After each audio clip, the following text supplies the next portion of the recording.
Hey, this is Jamey from Stonemaier Games, and today I'm going to talk about my favorite mechanism in the beautiful game Bitoku, which I played for the first time with a total of 3 players just last night, and there are definitely some standout mechanisms in this game. There's a lot going on, but I want to highlight 2 specific things in this game. The first is, and I can't really show it to you all that clearly, so I'll just hold up this box while I talk.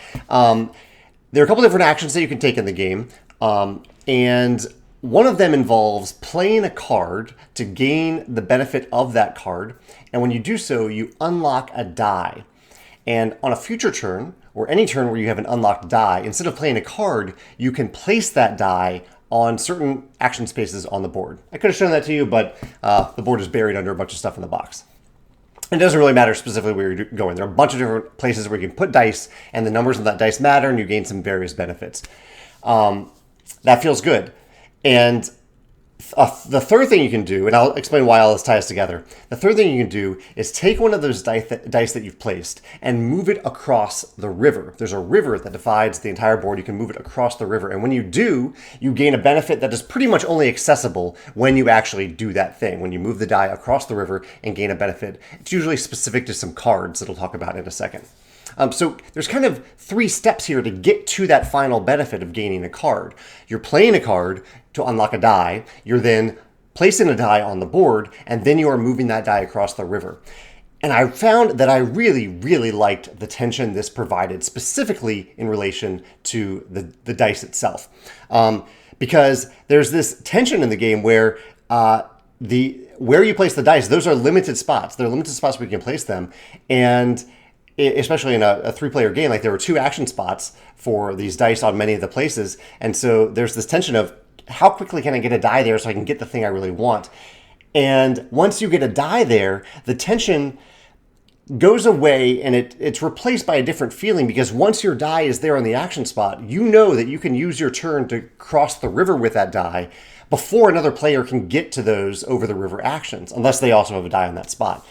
And the tension, it's tough for me to describe, but I haven't felt this tension in the game before, because there was so much tension for me to get that die down on one of those spaces first, if I really, really wanted the space. And the tension was more about what I could do after I crossed the river, but first I had to get the die down there on the action space. But once I had the die down there, I felt the sense of relief. I think that's the feeling I'm thinking of. I have the die there. I know that if another player later places a die there, I can just use my next turn across the river to get the thing that I really want, because those cards are really, really powerful. There are 2 types of cards across that river, and you can grab one of them. But I really like this tension, where there's a lot of tension to get it there first, and once it's there, you are fine for a while until another player places there, and then that adds the tension back. You need to use your turn right away to get the thing that you wanted. I've probably over-explained that a little bit, but it just felt really unique for a worker placement game to have this huge tension and then relief, and then then you need to eventually move across the river. So that might not even be my favorite mechanism, but I really do also like this component. These are the Bitoku cards, and there are, I believe, 7 different Bitoku here among these cards.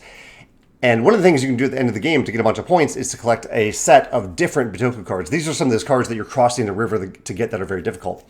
But the really cool thing about it is that they line up with your player mat here. I'll show you a few of them all lined up. Let's see if I can get a few. There we go. I'll flip this around in a second. So you can line these up to form a continuous path here that starts on your player mat. And one of the actions you can take in the game, or one of the benefits you can gain, is to move along this path. There's another path you can move along as well, but you're building your own path to move along. So you're kind of starting over here on your player mat and then moving along this path, collecting these benefits. The aesthetic is really cool, and I also like that you're building your own path to move on. That to me just felt very satisfying. I pursued it heavily in the game because it was so satisfying to build my own path and then move my little meeple along that path.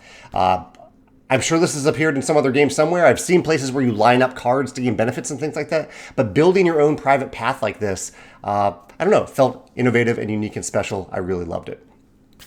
Those are my 2 favorite mechanisms in Bitoku. I would love to hear your thoughts. If these remind you of any other game where there's that type of tension/relief in worker placement, and any other game where you're building a path to later use, I'd love to hear your thoughts in the comments below. Or if you have a different favorite mechanism in Bitoku, because there are many of them. There are probably other mechanisms that you really enjoy. I'd love to hear about them in the comments as well. Thanks.